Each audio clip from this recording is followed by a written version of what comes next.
Ever been up at 2 a.m. scrolling when an ad suddenly grabs you? You don't know the brand, you've never seen the bottle, but those few words flip a switch and suddenly you're hovering over buy now, arguing with yourself like it's life or death. That ad isn't about perfume, it's selling panic. It's selling the fear that if you don't click tonight, you'll regret it tomorrow. And no, you're not weak. The ad just knows exactly which buttons to push. Here's the playbook. First, scarcity. Words like limited and almost gone. Think last call at a bar. You're suddenly sprinting. Then exclusivity, not mass produced. Translation, you're special if you buy this. No samples. Deny access and desire shoots up, like telling a kid they can't have a cookie. Add some fancy numbers, aged 35 months, 40% oil. It's like a whiskey label. Most people can't tell the difference, but your brain hears premium. Top it off with social proof. 4.9 stars, 484 reviews. If everyone else loves it, it must be safe. And finally, loss aversion. Secure your bottle now. We hate missing out more than we hate wasting money. That fear tips the scale. And here's another one you might not notice. They frame claims as questions. Sold out in 24 hours? Most people skim right past the question mark and read it as fact. That's called weasel wording. I could tell you I'm a billionaire. It doesn't mean I've got more than $1 in my bank account, but your brain sees the bold part first and assumes it's true. Same trick here. The ad gets all the hype without ever having to prove it. All of these stacked together: scarcity, exclusivity, social proof, loss aversion, even weasel wording. They pile on until your defenses slip, and that's when urgency takes over. And urgency hijacks your brain.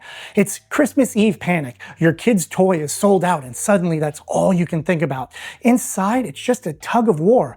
One side, the thrill. Maybe this is something special. On the other, hesitation. The price, the risk, the regret, the familiar sigh of here we go again. Stack enough tricks on the thrill side and it wins. That's when your thumb hits buy.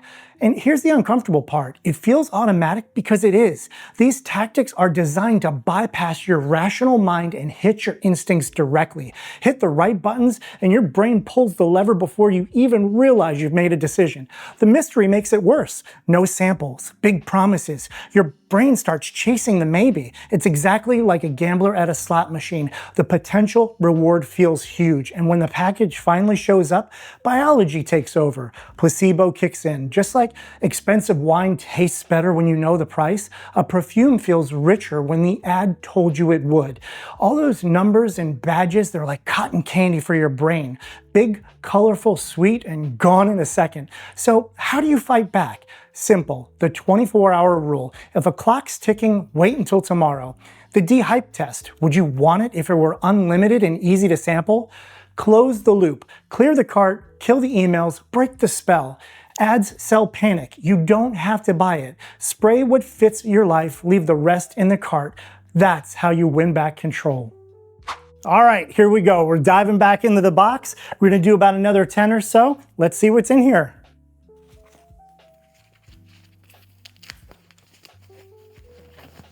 All right. Santos de Cartier. So I've got some fancy tester strips here that I just got from Amazon. So we're gonna give this a try on an official tester strip. Ouch. Wow, that is freaking good. So I remember why I purchased this in Raja Dove. That's what happens. That's what happens right there. And this thing's bolted to the wall. So I'm gonna see if anything broke. Oh goodness. Okay. Nothing broke. We've got a Creed Aventus cologne bottle down. We've got Creed Bois de Portugal down. And we've got a Creed Virgin Island water down, but nothing broke, so we're good. All right, continuing on, making a note not to bump into the shelf next time. Oh, that is freaking really good. So anyway, as I was saying it before, I just blundered my shelf.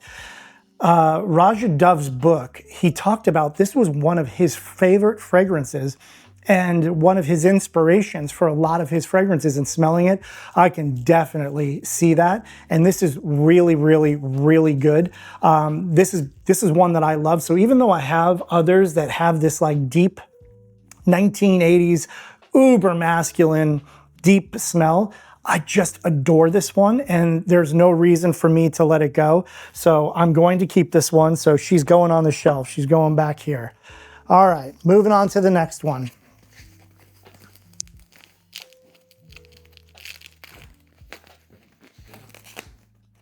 Okay, this one is Navitus Parfums Serenade Parfum. Let me see. Yeah, that was the Santos. So this one, if I'm not mistaken, this was one of the collaborations with the bow tie fragrance guy, if I'm not mistaken. Oh my God, that is so good. So right off the rip, I get something sweet, but not your typical sweet. Almost like there's a marshmallow creamsicle in there, which I know probably doesn't sound like, oh, that sounds amazing, like I want to wear it on myself. But this is sexy, it's sweet in just the right way. Spoiler alert, I'm not going to sell any of these. I love them all. I thought they were all extremely unique. I don't know if they make them still or if they kept reproducing these, but there's no reason to get rid of them. I just adore them so much. And yeah, even though they're pretty much almost full, I mean, these are like one sprayers. So as far as like value goes, it's probably the best value of anything that I have. So there's that. All right, moving on.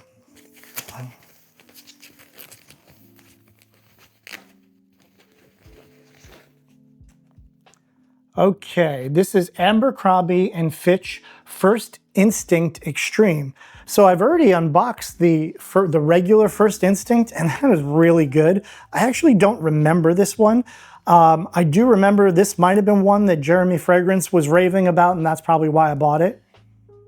And it is really, really good.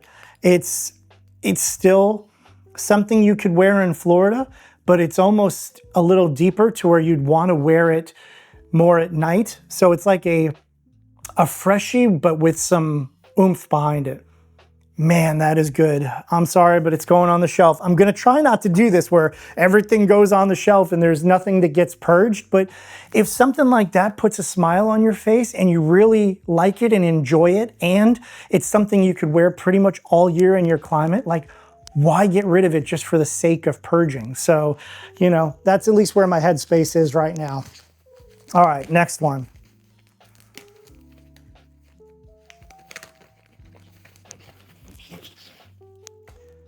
Okay, this is Ralph Lauren Eau de Parfum. Is it called just Polo Blue? Ralph Lauren Blue, Eau de Parfum. Okay, so Ralph Lauren Eau de Parfum Blue. Let's give it a shot. I actually don't even remember this. That's good. And I'm using inflection because it's, I mean, when I say good, it's like decent at best off the tester strip. It smells familiar. It smells like an amalgamation of a lot of other things that we've all smelled before. It's good, don't get me wrong. And it's something that anyone could just wear, kind of like, I don't like to use fragrance lingo like dumb reach, like we've all heard a million times, you know, but it is something to where, you know, before you figure out something complex, like, do I want to wear that? Don't I? Is it too much for the office? Should I not wear it? This is one of those ones that you could just spray on yourself and pretty much be sure. Not only is no one going to mind, but probably no one's even going to notice. So it's kind of nondescript and, you know, kind of like one of those out of the shower blue fragrances. So this is not going to go on the shelf. And that's going to find a new home some way, somehow. All right, next.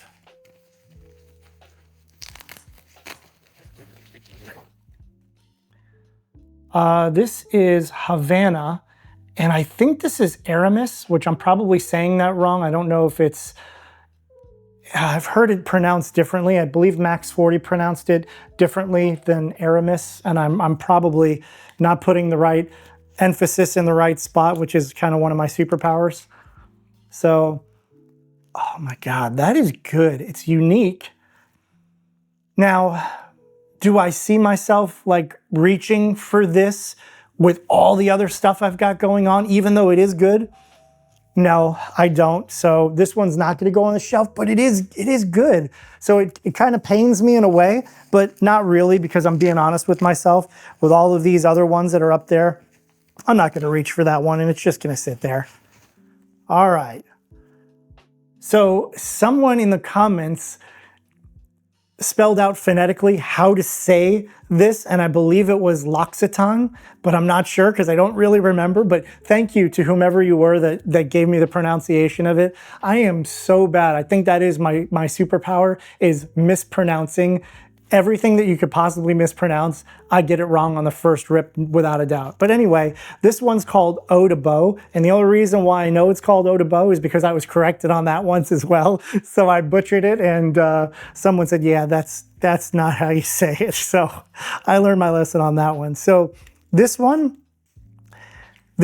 spoiler alert, it's a keeper, and not because you can see this is halfway gone.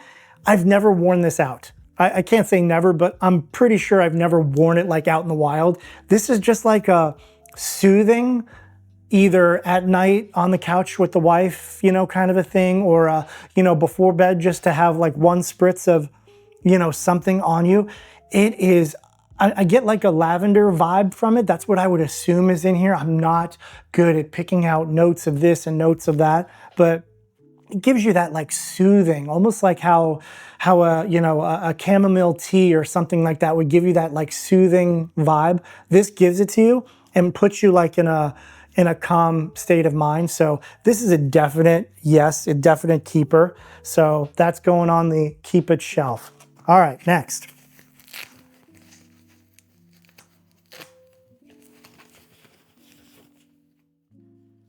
So Polo Red Extreme. Now, I believe I'm gonna go searching here on this shelf. I believe I have a full bottle of this, like one of the big bottles. Okay, yes, this is the one. So here's the irony. Out of all of these fragrances that I have, my wife never really comments on it that, you know, oh, you smell nice. I wear this every time. Oh my God, what is that? You smell so good. It's like, really? Out of all of this, this is the one that you're like, oh, that smells good. So anyway, I'm keeping this, and you know, I'll use the rest of this, and I have, I think, hold on, let's see, it's gotta be here somewhere. I don't know, I might have put it back away again to not put it on the shelf, but I have a full bottle of this in the box ready to go. So yeah, this one's going on the shelf, we're keeping it. So my track record so far of not keeping fragrances is not so good so far, but all right, next one. Paco Rabanne Pour Homme. This is an old one, and I can't see if there's any batch code on here, but I can tell you this is a very old one, and I know this because my friend Unsel, his father passed on, and this was one of his, he asked me, he says, Rob, I know you like colognes. My dad had a few colognes. Do you want it? I said, absolutely. I'd be honored that you would even think of me. So obviously this is staying. This is not going anywhere. Oh my God. And that is really, really good. So I believe when I got this, it was about a half bottle. It might have even been more than a half bottle. And now it's down to maybe a quarter. And that's because I actually did wear it and I really, really loved it. I don't know if they make this today or if the version of this that they do make today smells anything like this, but this is really good. This is, you know, on that, I don't like to use the barbershop thing, but it does have that, you know, barbershop kind of clean, gentlemanly feel. So 100% definitely staying. Thank you, Unsel, for blessing me with that. And I will always have it and I will always cherish it. All right, next one.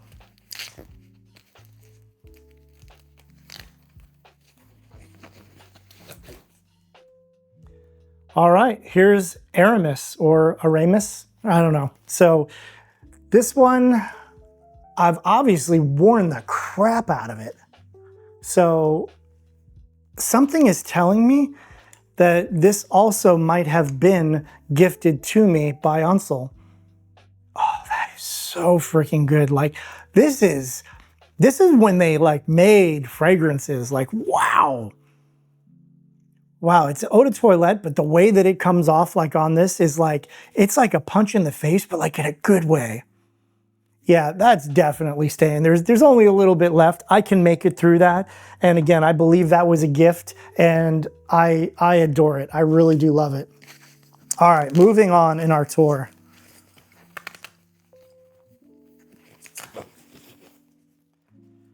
Okay, so this is Cartier Declaration Parfum.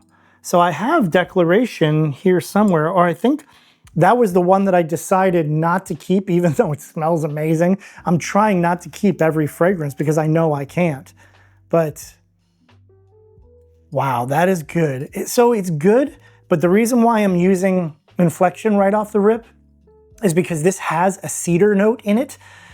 And for some reason, the way my nose picks that up, it immediately transports me to a hamster cage, like the little shavings of wood that are in the hamster cage.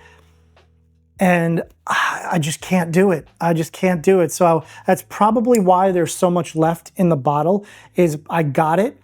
And you can smell it and say, okay, that's beautiful, that's nice. I see what they were doing here. But do I want to spray hamster bedding on myself and potentially, even if no one else views it that way, do I want to smell what my nose perceives as hamster bedding all over me all day? The answer is no. So this one is going bye-bye. All right, last one for today.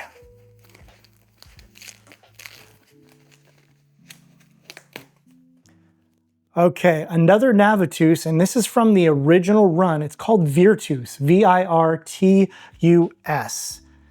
So I don't really remember this one. Oh my goodness. Oh, wow. So that is cigar pipe with sweet tobacco in it. You know, like that kind of feel, like if you know, somebody smoking like a dry pipe cigar, but there's a sweetness there too. Oh my God, that is really good. On the back, it says 3 words: romantic, mysterious, enigmatic. And I agree with all of those. So I love this line because this is Steven from Redolescence, and I pretty much bought the whole first couple of runs that he made, and some of the other influencer or, you know, YouTuber, whatever you want to call it. I don't like the word influencer, but you know, I bought all of them. So not all of the whole line, but like in the first couple of, you know, initial offerings, I was on the bandwagon. So this is staying, and on that, we're gonna call it a day. We'll see you in the next one. Bye-bye.